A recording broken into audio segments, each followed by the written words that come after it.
Conor McGregor came out, and I found this to be pretty interesting. Conor McGregor comes out, and he gives a breakdown of his fight. And he did this on some kind of social media, but he went round by round. And I thought it was interesting. You know, anytime you have a big fight, you never know if you have a big fight until after the fact. You know, you guys will remember, but we thought that coming into 2018, the biggest fight that we were going to see, and what would go down as one of the biggest fights in history, was Stipe versus Cormier. And no part of me telling you that that wasn't a big fight is my attempt to throw stones. I was with you guys. I thought that was going to be the biggest fight. For my height of anticipation as a fan, no, that wasn't number one, but boy, it was up there. It was up there. We got short-term memories as fans, but I'm telling you, I remember looking forward to that from the day they announced it and why that fight fizzled out. And the point I'm trying to make to you is a big fight you only know after the fact, okay? It doesn't mean it's a big competitive fight. It doesn't mean it's a highly anticipated fight. A big fight is reserved for one definition. How many people watched it? That's it, whether it was a big fight or not. It could be Spinks versus Tyson in 1989 that ended in 93 seconds. That was the biggest boxing fight of all time. So it doesn't come down to a competitiveness in nature at all. It just purely comes down to how many people watched. The reason I bring up Stipe and Cormier is for reasons unknown and unexpectedly, nobody wanted to watch that fight. Shockingly. I could begin to guess what those reasons were, but I personally just wasn't part of that. I was excited for it. I went there live. I don't regret any of it. I thought it was a meaningful fight. I think it will be an even more meaningful fight as history goes on. However, the second that fight was done, nobody's talking about it. That is just merely a sign and adds to the point that I am trying to illustrate for you guys that a big fight is only something that can be recognized and categorized after the fact. So when you look at Conor and Khabib, and you look at the fact that this fight was a meaningful amount of time ago, 3 weeks ago, a month ago, we're still talking about it. Conor McGregor is coming out and putting out his own interpretation of round 1, 2, 3, and 4. So the point that I'm making for you is the fact that Conor and Khabib was a meaningful amount of time ago. I mean, in MMA, that was light years ago. I just got out of the ring. I got out of the ring forever ago. Okay, I mean, that's just the way that it happens. But when you look at Conor and Khabib and the fact that Conor could put out his interpretation of rounds 1 through 4, which was the extent of the contest, and this can still be headline news. That isn't some compliment to Conor. It's not even a compliment to Khabib. It's a compliment to them both of Conor and Khabib as they went out and they did fantastic business together. But it gets a little bit more interesting. So first off, when Conor gave his insight into this, and he did break it down round by round, and I'm going to give you this in conjunction. I'm going to blur a couple of stories. But Conor's coach, Coach John Kavanagh, went on Joe Rogan's podcast 2 days after the fight. So I'm combining a little bit of what Kavanagh had said to Rogan, but also what Conor had put into print. I'm doing that because that's how my mind is working on this. I saw the interview, I read the interview, but it's a combination. And of course, when you've got the student and the coach here, I think that it's fair that we express their opinions together. But I will fully admit that I'm blurring these lines just a touch. But between the two of them, Kavanagh had come out on Joe Rogan's show and said essentially that they trained to lose. And he broke that down, and I appreciated that he had said that. And those weren't his words, but I appreciated that he eventually came to that conclusion because as I heard it, I couldn't believe what he was saying. And what he said was, we believed if Khabib took us down, we believed in the grappling department. Our job was to stay on our feet, but we conceded that we probably weren't going to get up. If we failed at keeping the fight standing, we were probably going to be stuck underneath Khabib based on the evidence that we've seen of both Conor's skill set and Khabib's ability to stay on top. So if Conor is to get taken down, go to guard, pull nice and tight, don't let Khabib get separation, and eat up the round and concede that entire round. You guys see why that is a very dangerous mindset. And I can tell you as fighters, there are parts of that we all do. There's parts of it where you go, okay, if I get taken down, I'm simply not going to get an armbar on this guy. So throw armbar out. Don't waste any time in practice on the armbar. Don't waste any time in the fight on the armbar. Triangle choke isn't going to be there. You know what? I'm not going to get leg locks. There's things about this where you don't want to waste time and energy in the preparation into it, but then also within the strategies of the match. What surprised me is when Coach Kavanaugh, who's fantastic at game plans, and I don't mean to second guess him, he has just said this, and it surprised me. When he said we just conceded the entire position and we're ready to throw rounds away, because as I'm looking at that, I'm going, wait a minute, Khabib's 5 takedowns away from winning this fight then. If all he has to do is get you there and you're going to stay there, unless you got put there in the last 30 seconds of a fight, you were going to lose the entire round.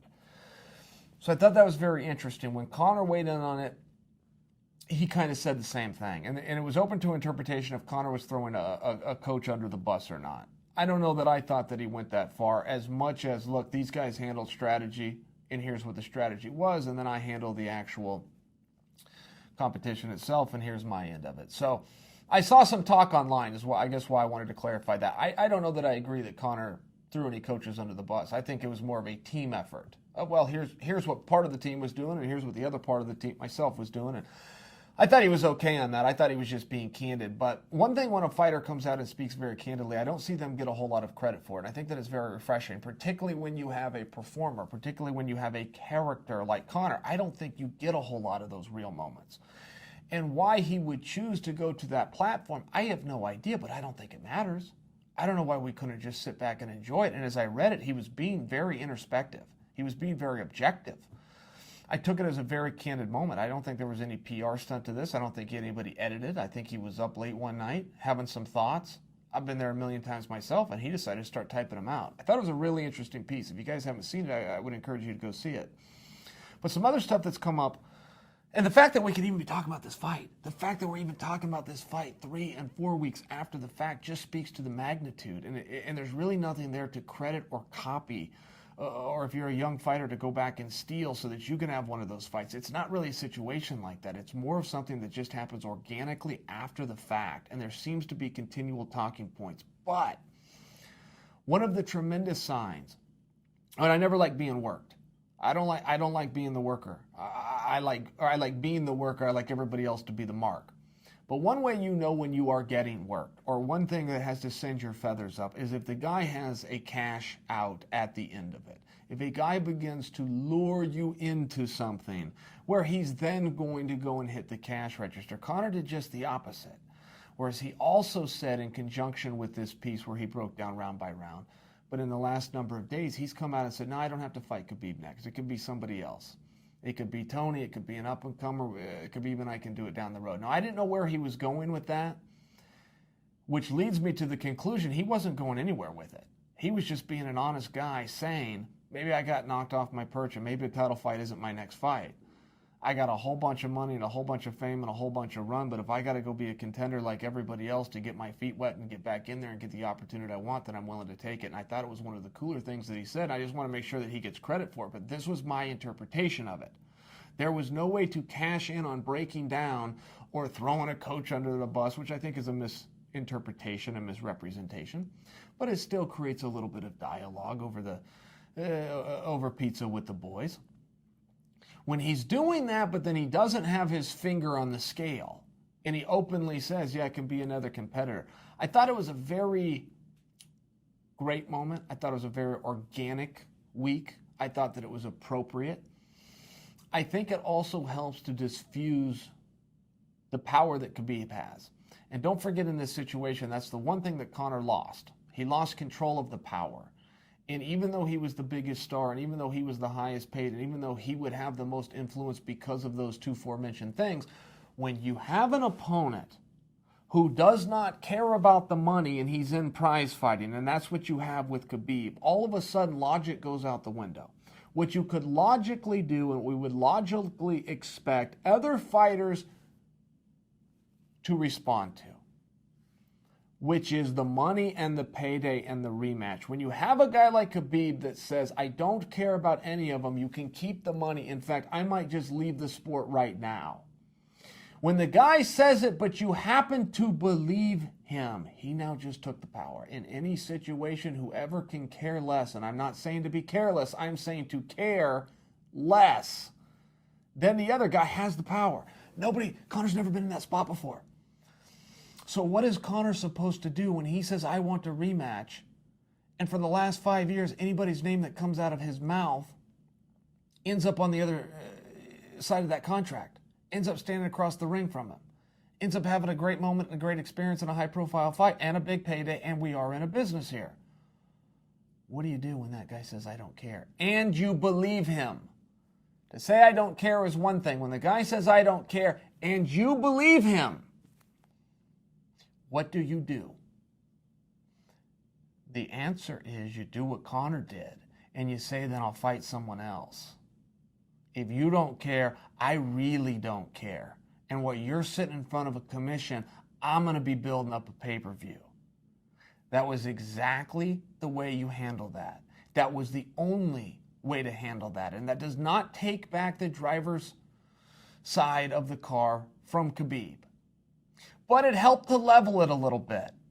And if Khabib is not going to play ball, and I haven't got the foggiest idea, guys, as if he is or not, I'm just speaking to how you handle this piece of psychology. If Khabib was not going to play ball, and you're Conor McGregor, you take your ball to another field, and you see whose lights are going to shine brighter, the field I'm over at or the field that, in the corner that you've put yourself in.